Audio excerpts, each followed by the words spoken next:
Welcome to the Growing Your Business podcast. This is the show that dives into the big question, what's in it for me, for both the business and its customers? On each episode, we sit down with a business owner or leader to uncover their why, their values, and the stories that drive them to grow their business.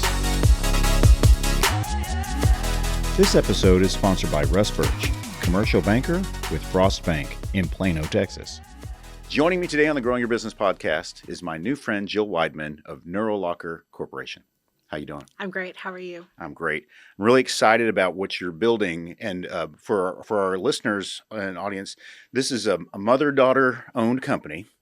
And so let's talk about what is it and what do you do? And we'll go back into how it was created. Okay. So we are building an app and it's a productivity tool. So it's built specifically for the neurodivergent mind. So people that have autism, ADHD, learning disabilities like dyslexia, dysgraphia, dyspraxia, these are different challenges that your brain works differently from the rest of the world. And it brings challenges into how you live your daily life. It impacts school, it impacts work, it impacts your relationships. And one of the things that we found is that school is really hard, and using the different tools to be organized and have strategies and stuff is really hard when you get distracted really easily. And so having things in a lot of different places makes it really hard to actually get all of the things documented that you need to get documented. So what we've created is an app that puts everything into one place so that you don't get distracted by going to different areas on your phone. Right. It's simplified. Simplified. Right. And so this app was created to help people similar to your son, correct? And so tell me the history of your son, and then of course Sophia, your daughter, created this company, her brainchild, and then of course with lots of family support has gotten it this far. Yeah. So tell me first, how did you find out that you were a neurodivergent family? We live with the alphabet at our house. Yes. So it's really funny because some of the things that we found, we didn't find out until, stages. So we always knew that Gabe was ADHD. It just was the way it was. But he is so intelligent that he masked so many other things throughout his school years. And so it wasn't until Tori, our youngest, was going from kindergarten into first grade that they flagged us and said, hey, there's a new bill that's been passed by the state of Texas, and we screen for possible dyslexia in kids between kindergarten and first grade, and we've screened Tori, and we think that there may be a chance that she's dyslexic, and so we want to do more testing. And so we did testing, and we found out that she has dyslexia along with some other challenges.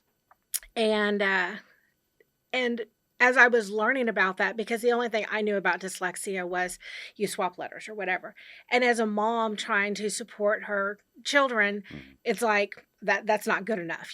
How am I going to help her to be successful in school and all of that? And as I started learning what dyslexia was, which is, holy cow, so much more than just swapping letters. It impacts time. It impacts, space and the way you process the world around you. It's impacted by, sounds and everything else. It all impacts how you learn. And as I was learning all of these things to help Tori, I started recognizing challenges that we'd been having with Gabe all the way through elementary school and had never even realized were dyslexia, dysgraphia, which is a disconnect between your brain and your hand, and you can't get your thoughts out onto a piece of paper. When you add that to dyslexia, where you have trouble spelling and all of this, and ADHD, where there's so many thoughts in your brain that by the time you get a thought from your head to the piece of paper, you've had 6 other thoughts. This is disjointed thought because you've had 3 other thoughts interrupt while you're trying to write it down. Wow. It's just this whole mess of chaos going on. But as we were learning about that for Tori, we started recognizing what Gabe was going through. And so we had him tested and found out that, he has all of the disses and The alphabet of, yes. again, we have the alphabet Yeah. features. We're feature filled in our family. That's Sure. what we, I like it. call it. And so, but to see all these different challenges, and then to continue going through, we found out when Gabe was in 8th grade that he had autism as well, because of some other challenges that we were having, and we had him tested. And so then we're, learning a whole new language besides just trying to figure out how to help him be successful in school and everything. Now we're trying to figure out how to talk to him and really communicate on in a way that he will resonate with, because he looks at the world very black and white, Yeah. very Sure. pragmatic in what he does. So it's been a journey. Like I feel like I have a PhD in my kids, because The amount of hours you studied for this, basically. to Yeah. figure out how to support them, Yeah. because the world is not set up for our No. special kids. No, and they don't know. They're not prepared. They're not educated in how to deal with neurodiversity at all. And in most cases. Exactly. Yeah. And because it's not a physical Yeah. challenge, and it's a spectrum. Like it is truly a spectrum. Every one of them. Like they talk about autism spectrum disorder, but ADHD is a spectrum, and Yeah. dyslexia is because Tori and Gabe don't manifest their challenges in the same way. Yeah. And so it's truly all a spectrum. And when you can't see it, You the just world doesn't acknowledge it. Yeah, and it's unkind. It to that is. as well. Wow, that's so. And then Sophia took this a step further. It just from family. You working. She had mentioned in a previous conversation on another episode. So I encourage y'all to find that episode. She had witnessed in high school how Gabe, just his interactions, because she had some overlap. They're only 2 years apart, and in high school, Yeah. she had some time with him and recognized that. So tell us the story from your perspective of her, the college challenge. She's at university, and she had the opportunity to present a project. And so walk me through how this was born.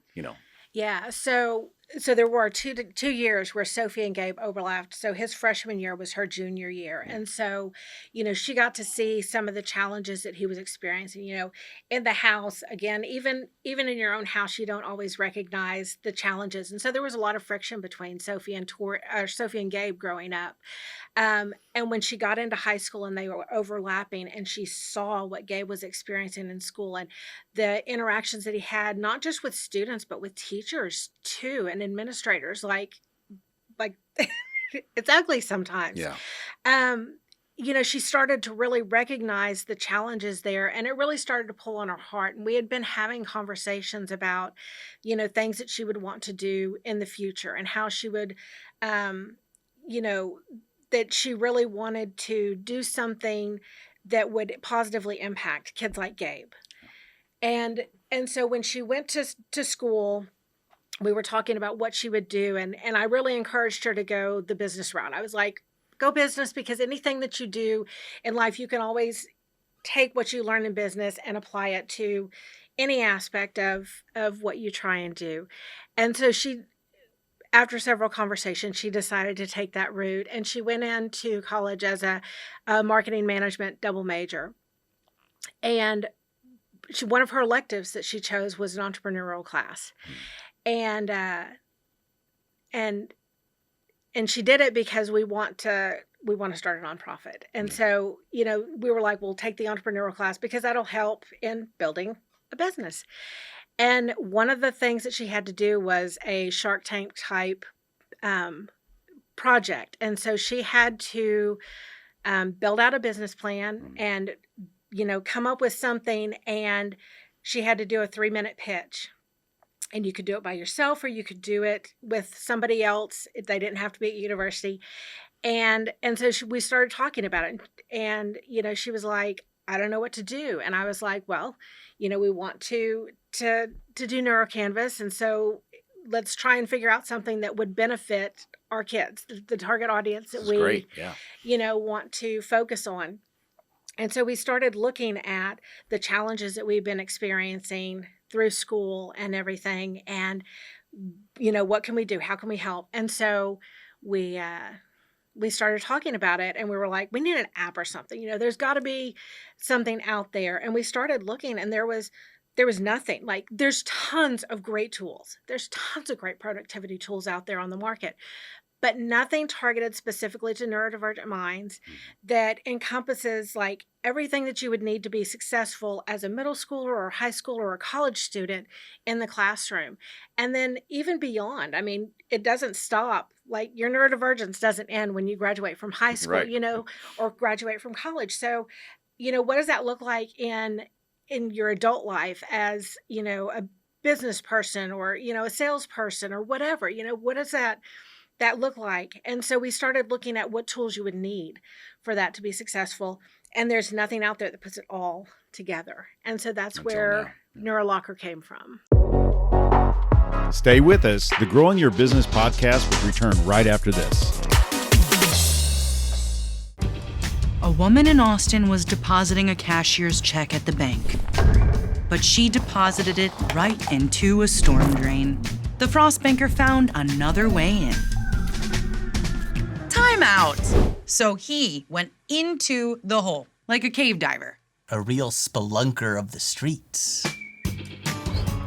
What about the check? It's money in the bank. Ka-ching! Ka-chang. Ready to amplify your brand's voice? At Blue Mike Studios, we transform your ideas into captivating podcasts and videos. Whether you're launching your own show or guest starring on ours, we've got you covered. From recording and editing to social media promotion. With state-of-the-art 4K video and crystal clear audio, your content will shine. We offer guest packages on our podcasts and offer segments from the show for you to share. Or let us help you build your own branded podcast with custom strategy, branding, and full production support. Visit BlueMikeStudios.com today and let your voice be heard. Please check our show notes for sponsorship links and additional details. Now, back to the Growing Your Business podcast with Buddy Broyles. You've taken it from there. And talk to me about the development process. I mean, how did you get it to where it is now? We looked for, different companies that could work with us to build the app because neither of us have a computer science background. Sure. And so we looked for companies that could possibly help us to build it. And we interviewed several people and companies and found somebody that we really liked and connected with.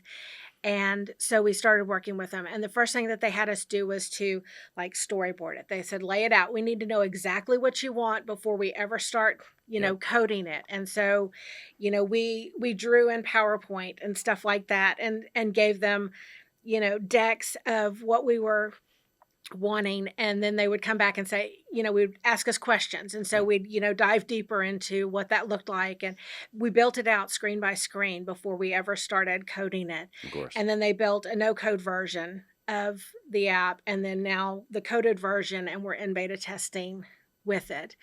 It feels like it's been forever. It's only been, I guess we started about a year and a half ago. Yeah.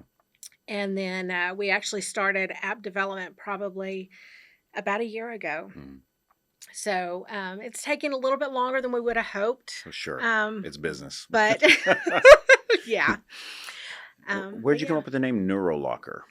So we were trying to figure out how we could tie it all together. Mm. What were we trying to do? What did it mean?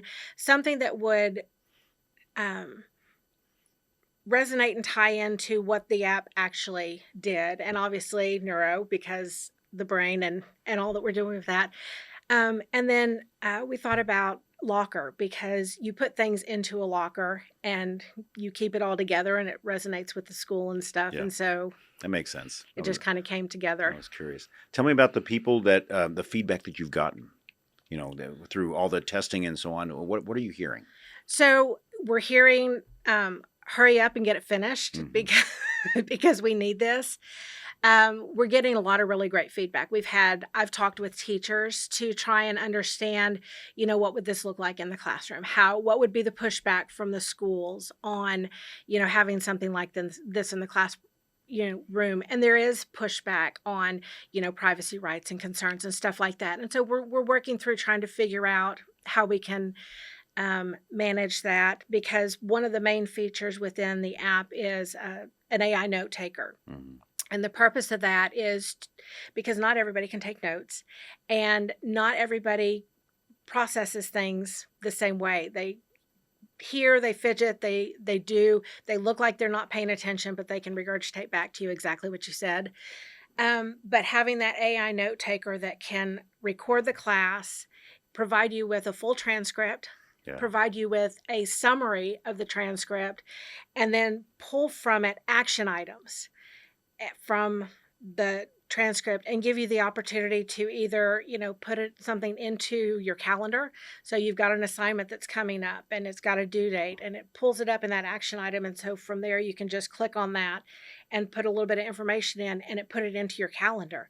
And so then it's there and you've done it immediately and you don't forget to do it. So, but the pushback from teachers on privacy in recording in a classroom is something that we have to look at, making sure that we communicate the fact that the AI that we're using is only for that transcription piece, and in the future to help with chunking large tasks, because that's a huge challenge for neurodivergence, is breaking down large tasks into smaller pieces so that you can do them.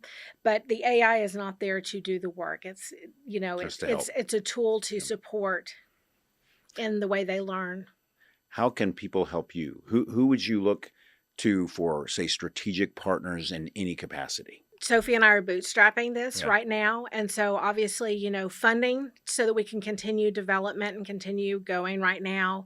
It's all being done volunteer-wise. Mine and Sophie's. We have a friend who's been helping us with our website and some other stuff. And so, it's all bootstrapping in what we're doing right now. And so to continue going, we'll need funding to continue adding pieces, because my ultimate dream would be able to create a partnership with organizations like Instructure, which is the parent company of Canvas, which is in all the schools, Blackboard and Brightspace, to be able to create partnerships with them where we could license to them and get it into the software that's already in the school so that there's access for everybody. It's not limited. Because obviously we have to charge for what we're doing. I'd love to give it away, but AI is not free. Storage is not free. And the app stores are not actually free. Right. Research, development, all those things cost money. Yeah. And so, partnerships in figuring out how we can get into those places so that we can get it out there to the mass number of people. That's the real goal in this, is making this accessible so that we level the playing field for these kids in school, because no kid should go to school and feel stupid.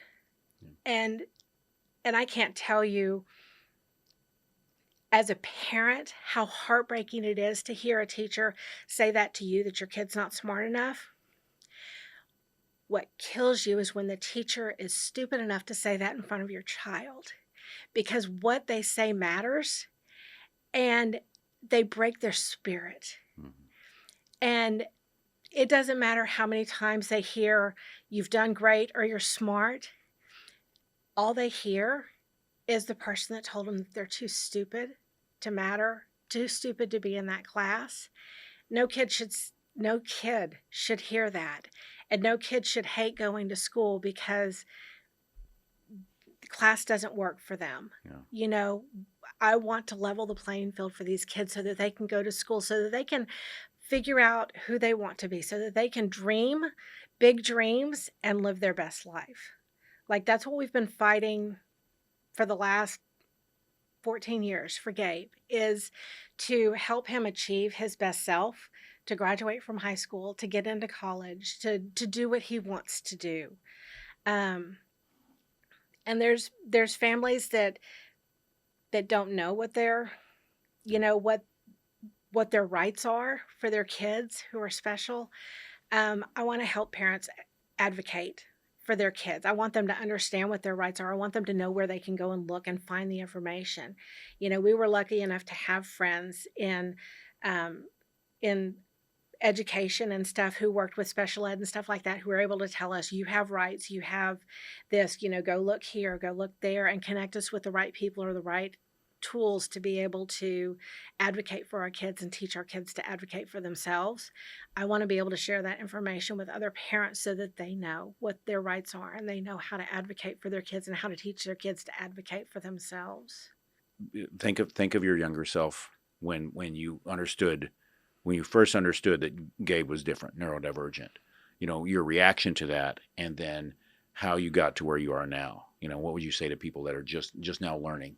First, give yourself grace because, as a parent, as we found out over time what Gabe's challenges were that we hadn't seen, there was a lot of mom guilt for not recognizing it, not realizing, for parent him in a way that didn't work for him because I didn't know.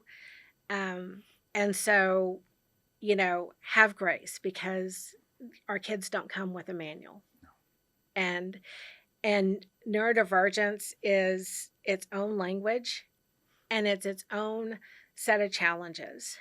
And the second thing that I would say to my younger self is you're not alone. Like there's other people out there who are going through this and you just haven't found them yet. So, look for people to give yourself that support because it's hard. It's really hard parenting in general is hard, but parenting to a kid with special needs, especially when they're not visible to the general world, is really difficult because people don't have a lot of grace and mercy with you if they don't recognize the challenges. And so you're constantly fighting. Yeah. How's Gabe doing now? Gabe is amazing. We graduated last year from high school, and he did the early college high school program. So we got a construction associate's and decided to go into welding. So now he's at community college working on an associate's in welding, and he is thriving. But it was a hard road. And so NeuroLocker can, starting at what age, can start to begin to help people like Gabe and families? So I think, if parents are using it early, elementary, they can probably start using it for some of the stuff. I think for kids themselves, probably middle school and definitely high school age, because it gives them the tools to be able to be independent, find that sense of independence.